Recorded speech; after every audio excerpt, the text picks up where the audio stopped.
We too hot, we too cool. All the kings, man, we rule. We too hot, we too Too cool. cool. আমি কলকাতা, আমি we we rule. rule. আচ্ছা করবো করবো লড়বো, জিতবো জিতবো রে, রে, করবো করবো লড়বো, লড়বো, জিতবো জিতবো রে, জিতবো রে, জিতবো রে, জিতবো রে, लड़ेंगे করবো লড়বো, लड़ेंगे, জিতে जीत जाएंगे। জিত গে। ঠিক আছে ঠিক আছে ঠিক আছে জিতেছি, ঠিক আছে লড়েছি, জিতেছি। ঠিক আছে ঠিক আছে একদম ক্লিনিক্যাল। চল ঠিক আছে, তোদের দিন, এখনো তোদের ওয়ার্ল্ড দিন, চ্যাম্পিয়ন আমাদেরও ঠিক দিন আছে, আসবে, আমাদেরও দিন আসবে। আচ্ছা ঠিক আছে, এখনো মুম্বাই ধারে কাছে আসতে পারোনি তোমরা, তোমাদের মানে এখনো মুম্বাই ধারে কাছে আসতে পারোনি। আর মুম্বাই বেশি 5-5 ডিফারেন্স নেই, চলে আসবে খুব জলদি। আসতে পারবে না। তিন আর পাঁচ নাকি ভাই? আর জিরো থেকে কতদিন নারিনকে দিয়ে হবে? 0 থেকে 5 কি করে হবে বলতো? RCB in an RCB alternate fellow. reality. In an One- alternate reality. Once an RCB, always an RCB. Oh my god, কি যে হবে। চেন্নাই লোকগুলো কি চলো। বলছে? শূন্য থেকে শুরু। চলো চলো, যাই হোক, শুরু করো একটা আস্তে আস্তে। দারুণ দারুণ, আমরা সবাই মানে এর থেকে ভালো আর রেজাল্ট অ্যাজ এ বেঙ্গলি আমরা হয়তো আশা করতেই পারতাম না। পুরো কনভিনসিং উইং, নাম্বার 1 নাম্বার 2 টিমের ম্যাচ হচ্ছিল। আমরা এক্সপেক্ট করেছিলাম হয়তো দুর্দান্ত ফাটাফাটি একটা মারামারি লড়াই হবে, সেটা তো হলো না। কিন্তু না হলেও অ্যাটলিস্ট নাম্বার 1 টিম পুরো নাম্বার 1 টিমের মতোই জিতেছে, কি বলো? একদম। একদম, একদম। আগের দিন আমরা ডিসকাশন করেইছিলাম যে তার আগের দিন হয়তো 13 ওভারে জিতে গেছিল, কালকে তো 10 ওভারেই জিতে গেল। মানে অপূর্ব বলছিল হয়তো, বলেছিলাম আমরাও কিন্তু এক্সপেক্ট 150 করেছিলাম যে নিচে, একটু বলেছিলাম কঠিন কিন্তু হবে। 150 নিচে, 150 নিচে। কি বললাম, ওপেনার থেকে তুলে নাও 150 নিচে, আর স্টার্ক সুইং পেলেই ব্যাস। অসাধারণ। হায়দ্রাবাদ যে এরকম একটা টিম যারা কুমিরের মতো দৌড়ে আসবে অথচ দাঁত নাই, সেটা বুঝিনি আর কি। দাঁত দাঁত থাকলেও কিছু করার ছিল না। ওই সামনের দুটো দাঁত, সামনের দুটো দাঁত। শুরুতে স্টার্কের সুইং পাওয়াটা খুব সারপ্রাইজিং। আমি তো চিপকে একদম বল এক্সপেক্ট করিনি। বল অফ দ্য টুর্নামেন্ট। কি ছিল এটা? একদম। উফ, আনডাউটেবলি ওটা বল অফ দ্য টুর্নামেন্ট। আরে বল অফ দ্য প্রত্যেক আইপিএল বলতে হয় নাকি? বল অফ দ্য আইপিএল নাকি? বলা যেতে পারে, বলা যেতে পারে, নো ডাউট। একদম, বলাই যেতে no পারে। doubt. মানে বুমরাও ভালো ভালো সুইং করেছে, কিন্তু ওটা it was out of this world, outstanding. Out of this world. পুরো একদম কিভাবে আর স্কোয়ার। স্টার্কের বোলিং দেখে বোঝা যাচ্ছে যে ওয়ার্ল্ড কাপ এসে গেছে, হ্যাঁ, এসে একদম। কি হচ্ছে। আর এবার আচ্ছা, এই শাহরুখ খানের আমাদেরকে ফেস করতে হবে তবে ইন্ডিয়ান টিম। যাই হোক, অ্যাটলিস্ট ফাইনালি আমরা কামিন্সকে ঠুকতে পেরেছি। একদম একটু হলেও মনটা খারাপ নৈতিক হয়েছিল। জয়, নৈতিক জয়। নৈতিক জয়। Yes, yes, yes.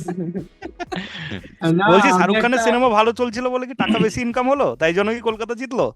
না মুম্বাই জিতলে আম্বানির কথাটা শুনি তো, তাই না জন্য। না, সে শাহরুখ খানের যদি 100 বছর ধরে মুভি চলে, তাহলে মুম্বাইয়ের তোমার আম্বানির টাকার ধারে পাশে আসবে না।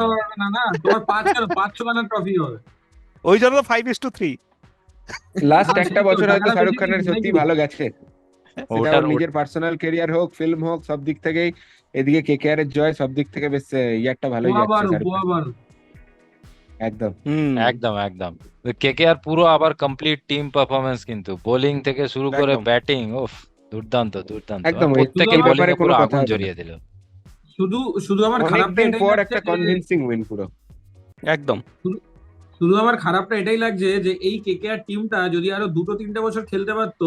এতেও minimum খারাপ আরো লাগছে, একটা- জেতার পরেও এটা- খারাপ এটা- লাগছে। এটা আমরাও আজকে একটু ডিসকাশন করছিলাম সেম আজকে জিনিসটা। যদি আরো এই টিমটা যদি আরো 3 বছর খেলতে পারতো, আর মিনিমাম আর একটা ট্রফি তো আসতোই, মানে যদি এইভাবে ধারাবাহিক ভাবে বজায় থাকে। না না, দেখো দেখো, টিম থাকলে হবে না, গৌতম গম্ভীরকে লাগবে। ভেঙ্কটেশ আইয়ার আর বরুণ চক্রবর্তী প্রতি বছর খেলবে না, ওটা এই বছর খেলে দিয়েছে। যখন খেলে এরকম মনে হয় যে সবাইকে রিটেন হ্যাঁ, করতে হবে, একদম একদম। কিন্তু পরের বছর আমরাই তাও এদের ঠিক, দেখে কিস্তি তাও খেলি। ঠিক। আমরাই এদেরকে গম্ভীরকে লাগবে, কিস্তি খেলি। গম্ভীর লাগবে। সেটা ঠিক। দেখো। তাও আমার যেটা মনে হয় যে না, এই যে নেক্সট বছর মেগা অকশন আসতে চলেছে, এটা একটা খুব বড় ইম্প্যাক্ট। অনেক টিমই চাইবে তার পুরো টিমটাকে আবার ঢেলে সাজাতে। আর যে টিমগুলো অনেকটা স্ট্রং এবং রেজাল্ট ভালো করেছে, তারা অবশ্য তার কোরটা ধরে রাখতে চাইবে। একদম। কিন্তু পুরোটাই একদম। ডিপেন্ড করছে বিসিসিআই এর উপর, তারা কটা রিটেনশন দেয়। তারা যদি বেশ- 3-4টে দেয়, তাহলে it will be very tough for team like hmm, KKR, Mumbai, CSK, যারা তাদের কিন্তু কোরটা বেশি- নরমালি ধরে রাখার চেষ্টা করে। বেশি কিন্তু রিটেনশন বেশি- অ্যালাউ করলে তো আমরা আবার সেই জিরোতেই শেষ করবো না। হ্যাঁ, ওটা একটা বড় ব্যাপার, সেটাও একটা একদম। চিন্তার বিষয়। তবে এই বছরে কলকাতা RCB র টিমের কথাও তো মধ্যে, ভাবতে হবে নাকি? এই বছরের টিমের হুম। মধ্যে যে বন্ডিংটা ছিল, কলকাতার টিমের বন্ডিং সত্যি মানে অদ্ভুত বন্ডিং কিন্তু। গম্ভীর গম্ভীর গম্ভীর মানতেই হবে, মানে মেন্টারের গম্ভীর তো খুব বড় একটা কাজটা একদম factor। মেনেই দিয়েছে, বড় ফ্যাক্টর একদম। একদম। একদম বড় ফ্যাক্টর। এবার কিন্তু গম্ভীর এসেই অভিষেক যে কাপ নারায়ণের জিতে গেল, কথা অনেকে এখানে বলছে। আমার একটা চিন্তা হচ্ছে যে এই যে গম্ভীর নিজের কাজটা এসেই করে দিয়ে চলে গেল, এবার না ও ইন্ডিয়ার কোচ চলে যায়, হয়তো কলকাতাতে না, গম্ভীর থাকবে না ইন্ডিয়ার নেক্সট কোচ ড্রপ। গেলেও আইপিএল এ তো আসতেই পারে না, আইপিএল এ তো পুরো উইন্ডো আলাদা আছে, চাপ কি আছে? বাট খুব না সেটা দরকার হয়তো ইন্ডিয়ান কোচ পসিবল না। হয়ে যাক, বোধহয় দ্রাবিড়কে অ্যালাউ দিয়ে আর করে হচ্ছে না, হ্যাঁ, দ্রাবিড় তো খুব ছাড়ছে, কেউ দরকার। একটা আসবে। না, একটা শুনছিলাম হ্যাঁ বলো স্ট্র্যাটেজিস্ট দাসবাবু, কিছু বলছিলে? স্ট্র্যাটেজিস্ট হওয়ার খুব দরকার আছে। রাহুল দ্রাবিড় এখনো ঠিক স্ট্র্যাটেজিস্ট নয়। হ্যাঁ, মেন্টর হিসাবে দারুণ, ট্রেনিং দেওয়ার জন্য দারুণ, কিন্তু স্ট্র্যাটেজিস্ট নয়। যে স্ট্র্যাটেজি যেভাবে করতে হবে গম্ভীরের, সেখানে পুরো মেন্টরশিপ থেকে স্ট্র্যাটেজি সবকিছু দুর্দান্ত। যাই হোক, না আমি বলতে চাইছি জিও সিনেমা যে প্রায় 2 ঘন্টা দাঁড় করিয়ে রাখলো আমাদেরকে প্রাইজ সেরিমনি দেওয়ার জন্য, কি বলবে সেটা এই নিয়ে? শাহরুখ খান চুমু খাচ্ছে না সবাইকে? খেলা 10 ওভারে শেষ হয়ে যাওয়ার কারণ হয়তো শাহরুখ খানের গায়ে যত রক্ত, কলকাতারই দাসবাবু দোষ। তার অত বড় ভক্ত। বেশি তাড়াতাড়ি শেষ করে ফেলেছে হতে কেকেআর পারে, কোনো নাকি? অসুবিধা নেই। আমি শাহরুখ খান ভক্ত বলতে কোনো অসুবিধা নেই। বলছি আরসিবির স্ক্র্যাচ তাই- জিরোটা হয় না কেন বলো তো? অ্যাটলিস্ট স্পুন ফিডিং তো হয়নি না একদম, তো আচ্ছা, যাই হোক, আমরা মাটি আমরা থেকে এখন উঠে এসছে। আমরা এখন এসআরকে এর দিকে না গিয়ে খেলার দিকে থাকি। কেকেআর এর জিতেছে, এসআরকে এটাকে শুধু দিয়ে গেল টিমটাই বলে বললাম কথা। এসআরকে শুধু টিমটাই কিনেছে, আর কিছু না। যারা খেলেছে তাদের নিয়েই কথা বলি। যাই হোক, আমাদের একটা নতুন সেকশন আমরা অ্যাড করছি আজকে থেকে। আমরা কিছু মিমস রিভিউ করব বা কিছু moments of the match review করব, যেটা আমাদের হয়তো খুব দুর্দান্ত লেগেছে। আমার একটা পার্সোনাল ফেভারিট, রিঙ্কু সিং। রিঙ্কু সিং যে কত ইনোসেন্ট! রিঙ্কু সিং যেটা বললো যে I am very proud of this team, for 7 years I have been part of this team. তো যে ইনোসেন্টনেস দিয়ে ওটা বললো, যেরকম ভাবে প্রাউড ফিল করছে, মানে শুনেও খুব ভালো লাগছে। যেখানে কেকেআর এর মতো একটা টিম ওকে 20 লাখ দিয়ে রিটেন করে, একটা মানে এত পারফর্ম করা পাবলিককে 20 লাখ দিয়ে রিটেন করা একটা ইনসাল্ট বলে আমার মনে হয়। কিন্তু সেখানে ও যেভাবে টিমের জন্য গর্বিত, একটা আলাদাই ম্যাটার, কি বলো? একদম একদম।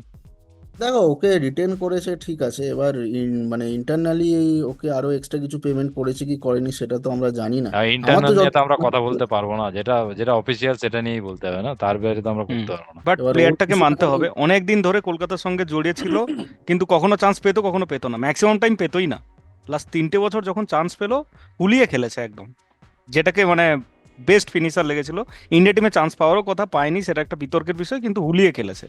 তার পেছনেও কি কেকেআর এর হাত? কেকেআর যে ওকে বরাবর পেছনে নামাচ্ছিল, সেখানেও কি একটা সমস্যা তৈরি হলো? এটা আমার কেকেআরই তো মনে হয় ধরো ওকে অ্যাজ এ ব্যাপার আছে। ফিনিশার তৈরি করেছে, সেই ফিনিশিং এর রোলটার জন্যই ও ইন্ডিয়া টিমে আজকে চান্স পেয়েছে। তো কেকেআর এর জন্যই ও ইন্ডিয়া টিমে চান্স পাওয়া। বাট বলতে পারো একদম ওয়ার্ল্ড কাপের আগেই যে 5-6টা ম্যাচ আমাদের হয়েছিল, সেখানে রিঙ্কু অতটা চান্স পায়নি, বা সিলেক্টররা সেরকম তাকে দেখার সুযোগ পায়নি বলে হয়তো বাদ দিয়েছে, বা অন্য হুম। প্লেয়াররা হয়তো বেটার পারফর্ম করে গেছে বলে ওর সুযোগটা হলো না। তাও স্টিল 19-এ আছে। দেখা যাক, ওয়ার্ল্ড কাপ টিমে তো যাচ্ছে। ও কালকেই বললো যে আমি পরশুদিনই বেরিয়ে যাবো ওয়ার্ল্ড কাপ পাওয়ার জন্য। একটা ড্রিম পূরণ হয়েছে, সেটা ছিল আইপিএল। সেকেন্ড ড্রিম বলেছে ওয়ার্ল্ড কাপ। তো দেখা যাক, যাচ্ছে তো ব্রিলিয়ান্ট, বটেই ব্রিলিয়ান্ট, টিমের সঙ্গে। ব্রিলিয়ান্ট। আর একটা ভালো লাগলো রিঙ্কু সিং এর উপরেই যখন আছি, সুরেশ রায়নার সম্বন্ধে বললো, जब जब भी मुझको मौका मिलता है मैं भैया से मिलता हूँ, भाई के पास जाता हूँ, मेरे आइडल रहे हैं बहुत दिनों से। तो সুরেশ রায়না মনে হয় ওর জন্য একদম প্রপার আইডল, মানে আইডিয়াল আইডল। ওর থেকে ভালো ফিনিশার আমাদের মোস্ট প্রবাবলি, যদিও একজনকে বলা হয়, কিন্তু ওর থেকে ভালো ফিনিশার ইউবরাজের পর আমরা পাইনি মোস্ট প্রবাবলি। একদম। তবে যদি সুরেশ রায়নার এত বড় ফ্যান হয়ে থাকে, সবসময় বিরাট কোহলির কাছে ব্যাট চেয়ে বেড়ায় কেন উইলাসদা? ওটা আমার মনে হয় রায়নাকে ওটা আইডিয়ালাইজ ওটাও করলে ওর কিন্তু গ্রোথটাও বেশ হবে, মানে ওই রোলটা একদম একদম। পারফেক্ট রিঙ্কুর জন্য। ওটা একটা মেম বেরিয়েছে। ওটা বিরাট কোহলিকে ব্যাটটা এরকম করে ফেরত দিচ্ছে, বলতে ভাইয়া আপকা ব্যাট আপ रख लो, मेरा बैग में तो ट्रॉफी जाएगा अभी। नहीं। হ্যাঁ, বিরাট কোহলির ব্যাগে তো ব্যাটই ভরে থাকবে, আর তো কিছু ঢোকাবার জায়গা নেই। দেখো, বিরাট কোহলি ব্যাট দিয়ে যা করে দেয়, বাকিরা যদি কিছু না করে কিছু করার নেই। বিরাট কোহলির কাজটা তো ব্যাট দিয়ে করা, ও ব্যাট দিয়ে করে দিচ্ছে যা করার। ট্রফি তো নিজে থেকেই আসতে পারে। ট্রফি তো আমাদের যোগিন্দর শর্মার কাছেও আছে, টি20 ওয়ার্ল্ড কাপের ট্রফি। কি করেছে? সৈকতদা বেচারা দুটো টিমকে সাপোর্ট করে, কিন্তু একদিকে সৈকতদা আরসিবি এসব একদিকে বললে দিল্লি, হবে না, খেলাটা কিন্তু কোনোটাই হয় ট্রফির না। জন্যই হয়। খেলাটা লাস্ট কিন্তু ওভার কোনো বল করে খেলা উইকেটের ট্রফির জন্য জন্যই হয় না। হতে পারে, কিন্তু ক্রিকেটটা তো টিম গেম আলটিমেটলি। যোগিন্দর শর্মার কাছে একদম ট্রফিটা একদম। তো আছে, এটা তো কেউ না বলতে পারবে না। কোথায় হ্যাঁ, তো যোগিন্দর শর্মা? লাস্ট ওভার কি করছে এখন? মিসবাকে সেটাই আউট করেছে, সেটাই তো ওর ক্রেডিট। কথা, সেটাই তো, একটা হ্যাঁ কাপ হ্যাঁ। তো হলো না। ওটাকে আউট করেছে বলে নাকি আউট হয়েছে বলে, কোনটা? সেটা এখন তুমি যে দিক দিয়ে, glass is always half empty or half full, তুমি যে দিক দিয়ে দেখবে সেই দিক দিয়ে আলটিমেট হবে। যাই হোক, আলটিমেটলি সেটাই না। যাই হোক, বিরাট কোহলিও যাই হোক, কাপ আর পাবে, এখনো আর শেষ হয়ে আর যায়নি। না, সে পাবে কি, আজকে একটা ওয়ার্ল্ড কাপ তো আছেই। না না, আর কি আইপিএলও পাবে। সচিন যখন লাস্ট ওয়ার্ল্ড কাপ পেয়েছে, বিরাট কোহলি তো এখন অনেক সময়। ও আইপিএল এর অতটাও প্রয়োজন নেই। যাই হোক, না আমাদের না, আর না কি পেলে আর কি না মিমস পেলে এটাই বলতে হয়, না পেলে এটাই বলতে হয়। আগুন বল অলটাইম টক। রিয়ালিটি আর কি ওয়ান্স মিমস মনে হয়, আর কি মিমস মনে হয় তোমাদের, আর ভালো কি মোমেন্টস কি মনে হচ্ছে? আমি রিঙ্কু সিং কে নিয়ে আরেকটা বলবো যে রিঙ্কু সিং পারফেক্ট পারসন অথবা পারফেক্ট ক্যান্ডিডেট ফর ব্লগিং। ওনার একটা ভিডিও দেখলাম যেখানে উনি ব্লগিং করছেন, উনি জানেন না পিছনে কারা তিনজন দাঁড়িয়ে আছেন, মুখের পর বলছেন ইয়ে কোন হে। ওটা আমার দারুণ লেগেছে, মানে পুরো একদম স্ট্রেট অন দ্য ফেস, এটা রিঙ্কুর ক্যারেক্টারকেই বোঝায়। Again KKR simplicity. টিমের রিঙ্কু সিং, আর আমাদের টিমে দাসবাবু দুজনেই সেম। চলো না, নেক্সট কিছু একটা মোমেন্ট বলো, নেক্সট একটা মেমে তুলি আমরা কিছু। না, হর্ষিত আরেকটা রানা আরেকটা ওই যেটা একটা, দেখলাম যে মুভমেন্ট, এই হর্ষিত রানা, হ্যাঁ হ্যাঁ শাহরুখ খান হর্ষিত যেটা রানা ওই করলো যে এই সিম্বলটা করার জন্য ফ্লাইং কিস। ব্যান হলো একটা ম্যাচে, সেটা শাহরুখ খান সবাইকে নিয়ে করলো ফাইনালে কাপ পাওয়ার পর। তো লাভলি এটা লাভলি। এটা একটা তামাচা মারা বলবো যাকে বলে আর কি, চড় মারা থাপ্পড় মারা সবার সামনে। আর যাই হোক, ওটা একদম কিং ঠিক খানের আছে, কাছ থেকে একদম ঠিক এক্সপেক্ট আছে, করি আমরা। একদম এগ্রি। এরকম আচ্ছা, সার্কাজম একদম ঠিক আছে। আরেকটা মোমেন্ট আমি কিন্তু ছাড়তেই পাচ্ছি না, সব থেকে সল্টি উইনার যে টিম, আমার মনে হয় এই মুহূর্তে সব থেকে সল্টি উইনার যে টিম, খেলা হচ্ছে কেকেআর ভার্সেস এসআরএইচ, জিতছে কেকেআর, চিল্লানো হচ্ছে সিএসকে সিএসকে সিএসকে। সিএসকে মানে সিএসকে থেকে বড় সল্টি টিম মনে হয় এই মুহূর্তে কেউ নেই। আরসিবির সাথে হারলেও তারা সল্টি, বিরাট কোহলি রান করলেও তারা সল্টি, মানে আই ডোন্ট নো। আমি এটা তো বুঝতে পারছি না কমেন্ট্রি যে বক্সে বসে তারা বায়াসড হচ্ছে, কিন্তু তারপরেও তাদের এত সল্টি যে ফেসবুকে সোশ্যাল মিডিয়ায় পোস্ট দিতে হচ্ছে বিরাট কোহলির এগেনস্টে। আরসিবি তো সবাই জানে এমনিতেই হারবে, তাদের এগেনস্টেও এত সল্টিজম কেন? এইগুলো তো ছাড়ো, যারা Even ব্রডকাস্ট করছে তারা Yeah. মাঝখানে ওই ধোনি দুটো ছক্কা দেখাচ্ছে যে মহেন্দ্র সিং ধোনি এইবারে বাহুবলী হয়ে গেছে। এইগুলো কেন? বিরাট কোহলি সবচেয়ে বেশি রান করেছে, তার হয়তো দুটো একটা স্নিপেট দেখাচ্ছে যখন ওই অরেঞ্জ ক্যাপটা পাবে, আর ধোনির তো থ্রু আউট দেখাচ্ছে, বলছে এইবার বাহুবলী নেক্সট টাইম আবার ফিরে আসবে, এই ধরনের ব্যাপার। আইপিএল আচ্ছা, এর কেউ পেজ একজন, এখনো তার কভার ফটো চেঞ্জ করেনি, এখনো হ্যাঁ হ্যাঁ হ্যাঁ, সিএসকে লেগে আছে। এটা মানে আচ্ছা সেহবাগ একটা real, দারুণ কথা বলেছে, as- সেহবাগ একটা দারুণ কথা বলেছে, বলছে যে এইবারে চেন্নাই কাপ না পাওয়ার জন্য ধোনির বায়োপিক 2 নাকি থমকে গেছে। এটা এটা একটা tweet দারুণ ছিল। করেছে। সিএসকে ফ্যান্সদের অ্যাটিটিউড সত্যি জঘন্য ছিল কালকে মাঠের মধ্যে। আর কেনই বা হবে না, ফ্যান্স ছাড়ো, যখন এক্স প্লেয়াররা মানে কিছু অ্যাচিভ করতে পারেনি লাইফে, তারা অব্দি এই ধরনের কমেন্টস করছে, তার কি বলা যাবে? এসআরকে সেটাই। কিন্তু ওদের সঙ্গে গলা মিলিয়েছে, সিএসকে করে ওরা যদি দুর্দান্ত, ও যে যখন চিৎকার করছে। সিএসকে করলো ওদের মতো করে আনসারটা দিল, একদম good. SRK is like SRK only, unique. Sense of humour সেরকম। Sportsman spirit. সেদিক থেকে এমআই কে তো অ্যাপ্রিসিয়েট করতে হয়। এমআই হেরেছে, বেরিয়ে গেছে, চুপচাপ ওয়ার্ল্ড কাপ নিয়ে বসে আছে। যাই হোক, কেউ কোনো সেরকম কমেন্ট করেনি, কোনো সল্টিজেন্স কিছু নেই। সল্ট ওই থেকে মানে মনে পড়লো, সল্ট কে ভিডিও কলটা কিরম ছিল? সৎভাবে 5টা কাপ যে টিম পায় তারা এরকম নম্র ভদ্র হয়। হ্যাঁ, মানে সৎভাবে এর আলাদা করে বলতে হবে, সেই পয়েন্ট টিমটার ব্যাপারে পয়েন্ট টু যেখানে বি কিনা এত নোটেড, টাকা। ঠিক আছে, ঠিক আছে। সৎভাবে অসৎভাবে তো ওই- সিএসকে না 2 বছর ওই- ব্যান ছিল। অন্য কোনো ওই টিম টিমটাই অসৎভাবে বলে জিতেছে যে তাহলে? টিমকে বোঝাতে হয় যে তারা সৎ। ঠিক আছে, আচ্ছা, যেই বছর শাহরুখ না, খানের সিনেমা চলে সেই বছর কিন্তু কে 2 বছর জিতছে না? 2 বছর ব্যান কোন টিম হয়েছিল? আরসিবি তো হয়নি মনে হয়, আরসিবি কাপ জেতেনি, ঠিক সিএসকে, আছে। সিএসকে আর আর আরসিবি কে ব্যান করে আর কি করবে? আরসিবি তো দেখো, পাড়ায় যখন খেলা হয় আমরা কি ঠিক আছে, ইউলাকে আমরা বলি, আমরা মন জিতবো, আমাদের মন যে জিতবো। ব্যাটিং বোলিং সব করায়। আমরা কাপ টিমে না একটা জিতি মন প্লেয়ারকে জিতবো। এমনি নেওয়া হয় খেলার স্থান ভরার জন্য। তো আরসিবি আর কিছু না, এটা জাস্ট এক্স্যাক্টলি। স্থান ভরছে, আরসিবি, যাই পাঞ্জাব। হোক, আমরা সিএসকে এর মতো সল্টি তো নই। কিন্তু কাপ তো নেই। এসে যাবে, কাপ, এসে যাবে। কাপ নিয়ে একটা কথা মনে পড়লো। আচ্ছা, আমরা এসে আজকে যাবে, ওয়ার্ল্ড কাপ এসে আসছে, কেকেআর এর নিয়েই কথা বলি। কেকেআর এর উপরে ফোকাস থাকি, বাকি টিমের উপরে গেলে কি করে হবে? কেকেআর না, এখন তো কেকেআর আস্তে আস্তে ভুলতে হবে, সামনে যে ইন্ডিয়া টিম আসছে, আবার অপর দিক থেকে দাসবাবুর বন্ধুরা আসছে, এবার বাংলার ইন্ডিয়া। পাক। একদম আমার একদম। আমার বন্ধু একটাই। আর এক সপ্তাহের মধ্যে একমাত্র ওয়ার্ল্ড টিম কাপ যারা ইউএসএ আসছে। খেলতে আসার আগে ইউএস কে ফেস করলো, কিন্তু অ্যাডভান্টেজ বাংলাদেশ। শুধু এবার হেরেও ফেস। গেল। ঠিক আছে। যাই হোক, আমাদেরকে ওরা খুব অনসাইড পেয়েছে তাড়াতাড়ি ভাই, ওরা অনসাইড খুব পেয়েছে। তাড়াতাড়ি আমাদেরকে ওয়ার্ল্ড কাপের মোডেও ঢুকতে হবে। আর এক সপ্তাহ মাত্র। নেক্সট ফার্স্ট ম্যাচ রোববার কাদের আছে? বড় ক্ল্যাশ, পাকিস্তান। ফার্স্ট ম্যাচ পাকিস্তানের? হ্যাঁ, আরে ভাই, ইন্ডিয়ার কথা 9 বলছি না। তারিখ। কি বলবো? ইন্ডিয়া পাকিস্তান 9 তারিখ। ইন্ডিয়া তারিখ। পাকিস্তান প্রথম ম্যাচই ইন্ডিয়া ইন্ডিয়া নিয়ে পাকিস্তান। বসেছি আমি। আরে পলাশকে দেখে আমার সেই ওই ফ্যান গুলোর কথা মনে পড়ছে, যারা একদিকে একটা জার্সি পরে আরেকদিকে আরেকটা জার্সি পরে আছে, ও সবকিছু নিয়ে চলে এসেছে। যখন আচ্ছা, যা পলা পাচ্ছে- সিএসকে জার্সি পরে আবার গিয়েছিল তো সব নিয়ে ধোনিকে বসেছি সাপোর্ট আমি। করার জন্য। হ্যাঁ, না না, একদম না। খেলায় হেরে গেলে আবার জার্সিটা চেঞ্জ হয়ে পাঞ্জাবের হয়ে ওটাই যেত। জাস্ট ধোনিকে ছিল। শ্রদ্ধা জানাতে গেছিলাম। যাই হোক, ওয়ার্ল্ড কাপ যখন আসছে বলতেই হবে, আমরা যতই নিজেদের মধ্যে ঝগড়া ঝামেলা যাই করি, যতই সল্টি সিএসকে আর যাই করি, আলটিমেটলি ওয়ার্ল্ড কাপ আসছে। এবার কিন্তু support team blue, support team India. এরপর আমাদের রোহিত বিরাট আর কম্পিটিশন করলে চলবে না, যে রোহিত ভালো, রোহিত সেলফলেস, বিরাট সেলফিশ, এই সকল বিতর্কে আর কোনো চলবেই না। একদম একদম টিম ইন্ডিয়া একদম ছাড়া এখন একদম কোনো একদম কথা নেই। এখন রোহিত বিরাট গলায় গলায় সবাইকে সাপোর্ট করতে হবে। কি মনে হচ্ছে, রোহিত আর বিরাট ওপেন করবে? ব্লিড ব্লু, একটাই কথা, রোহিত একদম বিরাট ওপেন একদম করবে না, সম্ভবত জয়সওয়াল খেলবে। আহ, যদি ওপেন করাতে হয় আমার মনে হয় পান্তকে সামনে তুলে আনা ভালো, যে উইকেট কিপার অপশনও থাকবে, অ্যাটাকও খেলতে পারে। দেখা যাক কি হয়, টিম কম্বিনেশন কি হবে। আমাদের ক্যাপ্টেন তো বলেই দিয়েছে যে আগে থেকে বলবো না, যখন খেলা শুরু হবে তখনই বলবো। 5 বছর ধরে বলে আসছি পান্তকে ওপেন করাক, আজ অব্দি কেউ করালো না। রোহিত শর্মা করবে বলে মনে হয় না। গৌতম গম্ভীর তো আমার যাই একদম হোক, মনে হয় জায়গায় রোহিত মনে হয় প্রথম কোহলি হয়তো দিনেই ওপেন করে করবে। দেবে।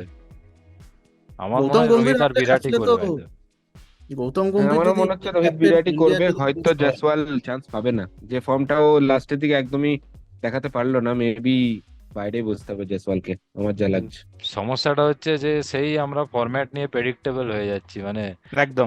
আমাদের ইন্ডিয়ান স্ট্র্যাটেজি, ইন্ডিয়ান টিম তৈরি হওয়ার আগে থেকেই পরিষ্কার যে এটাই স্ট্র্যাটেজি হবে, এরকম একটা হয়ে যাচ্ছে। এটাই মানে কোনো রকম আমাদেরকে সারপ্রাইজ এলিমেন্ট নেই, কাউকে কোথাও তুলে আমরা ঢোকাতে পারবো না, জায়গাটাই নেই আর কি। টি20তে একটু বুমরাকে সারপ্রাইজ ওপেন করাও এলিমেন্ট না রাখলে না। ওরমই কিছু একটা ফাটকা খেলতে নারিনের হবে মতো। হয়তো, নারিনের মতো। না, আমাদের এক্স্যাক্টলি, আমাদের তো সব থেকে উইক পয়েন্ট যেটা আমার লাগছে সেটা বোলিং। রান মেশিন অবশ্যই একাই অবশ্যই 100। একদম অবশ্যই একদম। না, আমাদের রান মেশিন সিলেকশনই তো, শ্রীলঙ্কার সঙ্গে খেলে দেবে। যাই না, বোলাররা আমাদের প্রচুর রান। সিলেকশনই তো ওখানে গড়বড় হয়েছে না, একদমই গড়বড় হয়েছে। সিরাজের কাছে ইয়র্কার নেই, সিরাজের কাছে স্লোয়ার নেই, তাকে যদি আমরা টি20 টিমে খেলাই, এদিকে নটরাজন বসে আছে, সন্দীপ সিং সন্দীপ শর্মা। বসে আছে, সন্দীপ শর্মা বসে আছে, কত সন্দীপ কত শর্মা। যথেষ্ট ভালো পারফরমেন্স। ইভেন কালকে কেকেআর এর দুটো বলার আমরা ডিসকাসই হুম, করিনি, কিন্তু দারুণ দারুণ। হর্ষিত রানা। বৈভব অরোরা, হর্ষিত রানা কি সুইংটাই না দেখালো। মানে যে উইকেটটা নিয়ে নিল, আহ, অসম্ভব। Headed. হেডের যে উইকেটটা নিয়ে নিয়েছে, অসম্ভব। আমাদের শ্রীলঙ্কার সঙ্গে খেলা আছে তো, ওই দিন সিরাজ বাস বাস রান মেশিন 6টা উইকেট পেয়ে যাবে, এই নিয়ে ওখানে নেক্সট 4 বছর খেলবে। যাই হোক, দেখা যাক কি কম্বিনেশন হবে। অবশ্যই আমরা চোখ রাখবো ওয়ার্ল্ড কাপের সমস্ত খেলার দিকে, এবং আমাদের মারামারি কন্টিনিউ থাকবে। ওখানে আমরা নিজেদের মধ্যে মারামারি করব না, আমরা মারামারি করব অন্য কান্ট্রিজ এর এগেনস্টে। তো অবশ্যই আমাদের অনেক বেশি ইউনাইটেড ফ্রন্ট থাকবে, নিজেদের মধ্যে ঝগড়াঝাটি হয়তো কম হবে। ব্লিড ব্লু আমরা অবশ্যই সবাই একে অপরকে সাপোর্ট করব, অ্যান্ড আই গেস ফাইনালি হয়তো একটা কাপ আমাদের বাড়িতে আসবে। দেখা যাক কি হয়। বাস হুম। বাস বাস বাস। চায়ের কাপ আসবে। দেখা যাক দেখা যাক। যাই হোক, চায়ের কাপ ফুল আসবে। পেতে ফুল হবে, পেতে সাপোর্ট, হবে, ফুল রোহিত সাপোর্ট শর্মার জন্য রাখতে পেতে হবে। হবে। একদম ফুল সাপোর্ট রাখতে হবে, দেখা ওর যাক হয়তো কি হয়। এটাই লাস্ট ওয়ার্ল্ড কাপ। তবে আমাদের Yes, পডকাস্ট yes. আমরা চালিয়ে যাব, ভালো হোক খারাপ হোক যাই হোক। আমরা চেষ্টা করব যতটা সম্ভব আমাদের এপিসোডগুলো কন্টিনিউ করার, যতটা পসিবল হয় আমাদের টাইম কনস্ট্যান্টের মধ্যে আমরা চালিয়ে যাব। নেক্সট 2 মাস বেশ বিজি হতে যাচ্ছে। ক্রিকেট ওয়ার্ল্ড কাপ আছে, কোপা আমেরিকা আছে, ইউরো আছে, এবং তারপরেও ইউরো কাপ আরেকটা আছে। ইভেন্ট অলিম্পিকও আছে। তো Plus আমরা কোনো অলিম্পিক কিছুই আছে। ছাড়বো না, আমরা কোনো কিছুই ছাড়বো না, অনেক কন্টেন্ট আসবে। যাই হোক, কোপা আমেরিকায় আবার আমরা পৃথক হয়ে যাব, ইউরো কাপে আবার পৃথক হয়ে আর যাব, বাট ওখানে ইন্ডিয়া আবার টিমে যখন মারামারি খেলা করবো, থাকবে লাভলি, আবার একদম মারামারি একদম হবে। একদম। দারুণ। তাহলে শেষ হয়ে যাক আবার একটা গানটা দিয়ে। জয় কেকেআর। জয় কে লড়েছি লড়েছি জিতেছি। দুনিয়া হিলা দেঙ্গে হাম। জয় KKR। তবে করেছি তবে করেছি। আরেকটা কথা আমি বলতে চাই, শুভ জন্মদিন Abhilash. Happy Happy birthday birthday. Abhilash, happy happy birthday. Birthday. Thank you. কেকটা কেকেআর তোমাকে আমাদের এখন বার্থডে ট্রিট দিয়ে দিয়েছে একদিন আগে। একদম, কেকটা আমাদেরকে ভার্চুয়ালি কাটতে হবে আজকে আনফরচুনেটলি। যাই হোক, একদম। চলো কেকে enjoy। আমরা আরসিবি লিখে কাটবো, আরসিবি কে কেটে দিলাম। আরসিবি সবসময় কাটাই যায়। ঠিক আছে ঠিক আছে, আমাদেরও দিন আসবে। ঠিক আছে, দিন রাত চলো। কোনো কিছুই আসবে না। চলো, গুড বাই। চলো bye bye bye bye. Bye bye bye.